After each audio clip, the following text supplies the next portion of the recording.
फिर कौन बनाता है प्राणियों का प्रारब्ध? प्राणियों के अपने कर्म। अर्थात ये कि प्राणी जैसे कर्म करेगा उसका वैसा ही फल पाएगा। अच्छे कर्म करेगा तो अच्छा फल मिलेगा और बुरे कर्म करेगा तो बुरा फल पाएगा। यही जो प्राणी के अच्छे बुरे कर्मों के अच्छे बुरे फल का हिसाब है, इसी को प्रारब्ध कहते हैं। अपने पुण्य कर्मों के फलस्वरूप सुख और अपने पाप कर्मों के फलस्वरूप दुख प्राणी इसी जन्म में या अपने अगले जन्म में भोगना ही पड़ता है, वो टल नहीं सकता। इसलिए अकर्मण्य हुए बिना निरंतर अपने धर्म के अनुसार कर्म करते जाओ और मन में यह पक्का विश्वास रखो कि जिस नियत के साथ तुम कर्म करोगे उसी नियत के अनुसार तुम्हें फल अवश्य मिलेगा। कर्म का यह अटल विधान है, इसमें कभी किसी के साथ अन्याय नहीं हो सकता। हे अर्जुन, प्राणी का कोई भी कर्म नष्ट नहीं होता। मनुष्य को अपने हर कर्म का फल अवश्य मिलता है। इस तरह प्राणी के कर्मों के अनुसार उन कर्मों का फल हर मनुष्य के प्रारब्ध में लिख दिया जाता है। इसी कारण हर जन्म में मनुष्य अपने ही कर्मों के बंधनों में बंध जाता है। इसी कर्म के बंधन में बंध जाने के कारण मनुष्य आवागमन अर्थात जन्म जन्मांतर के चक्रव्यूह में फंसा रहता है और उसे मोक्ष प्राप्त नहीं हो पाता। कर्म के बंधन से आवागमन या जन्म जन्मांतर का क्या संबंध है? मनुष्य अपने एक जन्म में जो कर्म करता है, उन कर्मों के फल के रूप में पाप और पुण्य दोनों ही होते हैं। कभी पाप अधिक होते हैं तो कभी पुण्य।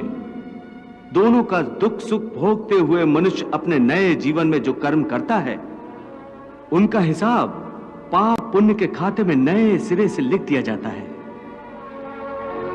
इस तरह इन नए कर्मों को भोगने के लिए एक और नया जन्म लेता है और जन्म जन्मांतर का यह सिलसिला लगातार चलता रहता है और मनुष्य की आत्मा का अपने परमात्मा से मिलन नहीं होता, जिसे मोक्ष कहते हैं।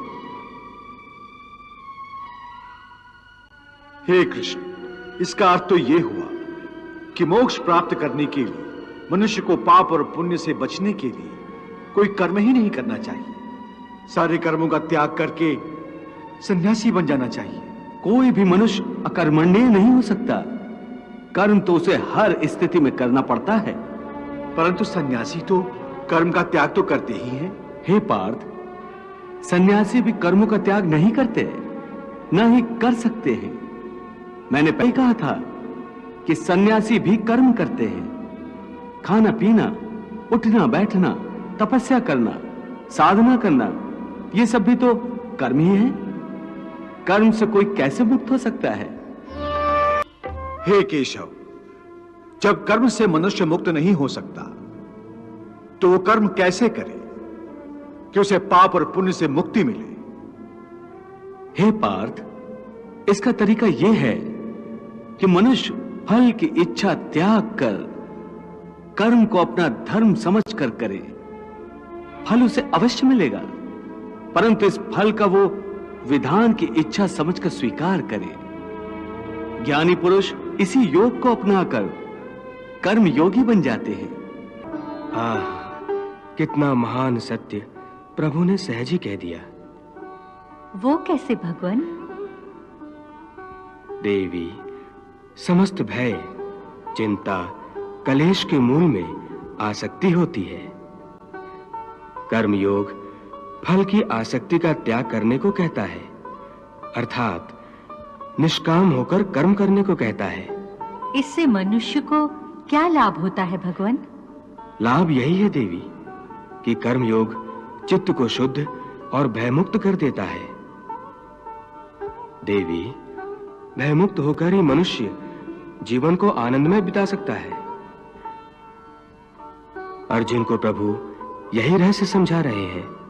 हे अर्जुन, तुम इंद्रलोक दिव्यास्त्र पाने के लिए गए थे, तब उर्वशी के मोहजाल में नहीं फंसे थे, उर्वशी से मोहित नहीं हुए थे, क्योंकि उस समय तुम्हारा मन निरासक्त था।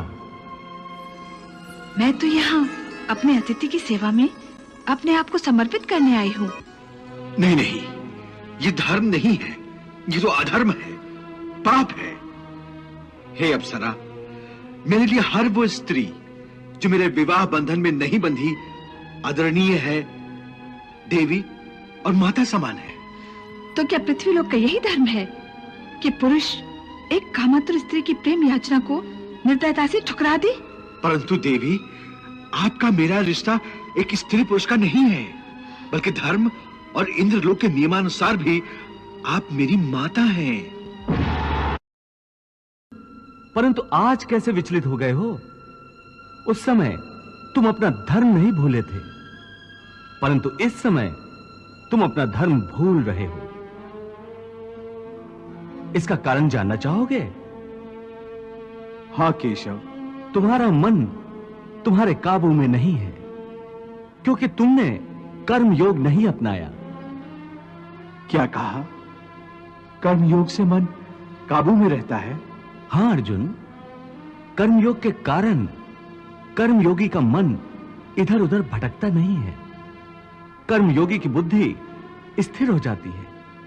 जिस प्रकार पत्थर के एक मजबूत चट्टान को नदी की तूफानी लहरें भी विचलित नहीं, जिस प्रकार पत्थर के एक मजबूत चट्टान को नदी की तूफानी लहरें भी विचलित नहीं कर सकती, अथवा बहुत बड़ा जल प्रपात भी जिस पत्थर को नहीं तोड़ सकता, उसी प्रकार कर्मयोगी का मन भी न बाढ़ से विचलित हो सकता है और न भावनाओं के वेग से खंडित हो सकता है। हे पार्थ, इसलिए तुम निष्काम कर्मयोग की साधना करो। और निष्काम कर्मयोग की सबसे बड़ी विशेषता यह है कि तुम कर्म करते हुए भी कर्म के बंधनों में बांधे नहीं जाओगे। हे केशव, कर्म करते हुए भी कर्म का बंधन नहीं होगा, ये कैसे संभव? उस कर्म का तरीका बताओ जिससे कर्म करो और बंधन भी ना हो। इसका बड़ा ही सहज तरीका है। तुम कर्म फल में आसक्ति मत रखो। ये कैसे हो सकता है? फल प्राप्ति की इच्छा तो हर कोई करता है। परंतु क्या इच्छा करने से मनुष्य को फल की प्राप्ति होती है? नहीं अर्जुन, क्योंकि फल तो प्रारब्ध के हाथ में है। और जो भी मनुष्य फल प्राप्ति की इच्छा करता है, उसका मन फल के बारे में सोचकर अपने कर्म और कर्तव्य से विचलित हो जाता है और उसे वो फल प्राप्त नहीं होता जिसकी उसने इच्छा की थी। पार्थ, मनुष्य केवल कर्म कर सकता है, फल कदापि मनुष्य के अधीन नहीं है। केशव, यदि फल की प्राप्ति मनुष्य या उसके कर्म के अधीन नहीं है, तो कर्म ही क्यों करे? क्योंकि मनुष्य का धर्म है अपने कर्तव्य का पालन करना। इस कर्तव्य पालन के लिए आवश्यक कर्म करना।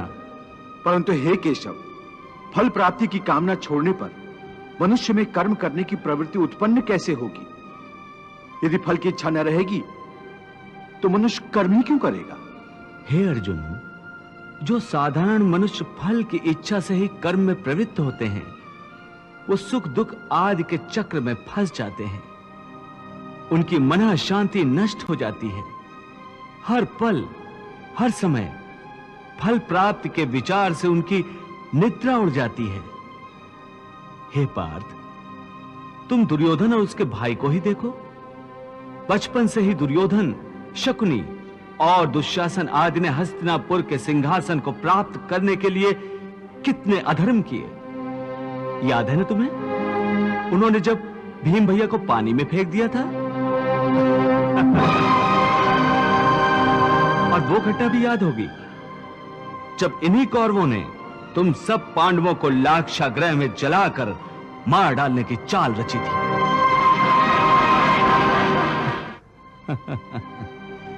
कैसी लाजवाब चाल थी उनकी।